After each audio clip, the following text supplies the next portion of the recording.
Yeah, you're right that the environment is inherently unpredictable, but it doesn't mean you can't make educated guesses. And certainly you can calibrate to scenarios that you would design.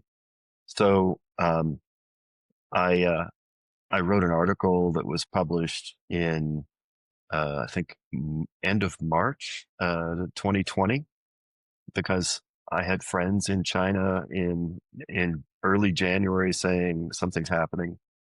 And it's like, you know what? I lived through remotely, but I was doing work through the Hong Kong SARS recession. And we learned some things from that. And we learned how you can stress test that. And I wrote a paper about that. And that pretty much played out, that the way you want to stress test these things is translate a pandemic, a health disaster into the economic drivers. What did this mean for unemployment and other things? And then, of course, it's very hard to predict what the government's going to do. That's always the unexpected factor, which was a big deal. But you can look at climate risk the same way. We've been doing some really, I would say I'm really proud of our climate risk modeling, because most of the climate risk research is coming out of insurance, and they're worried about whether the building gets knocked down. But if I'm a lender, I want you to have insurance. So it's not the building that worries me. It's that people in your community lost their jobs or had to relocate. And we call it economic contagion. And of course, that turns into an economic scenario, comes back into your environment function. So you might not connect in your head that this framework applies to all these things, but it does. You can use it. Pandemics, climate risk, you name it. There's a place to plug that in.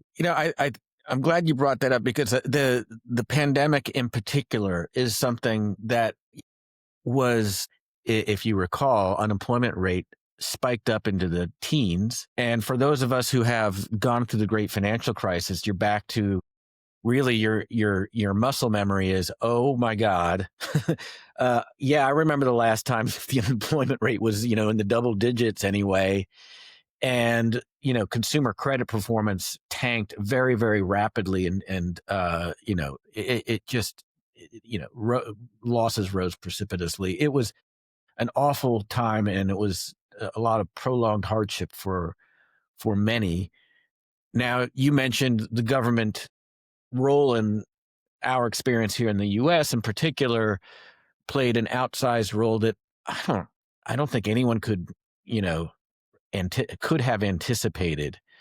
Not only the speed, but also the amount, and also the effect, right? Whose pocketbooks that landed in as quickly as it did. And so I say all of that because I think most people recall the same kind of surprise who are following credit. But I'd like to understand how you advise and how you kind of think about navigating those waters as a credit modeler, because your models are trained on the past. And yes, you have scenarios about what's going to happen in the future, but here you have something that maybe isn't even in your forecast, because we didn't have the imagination to envision what the government actually did do in this case. So how does one advise companies around those types of events?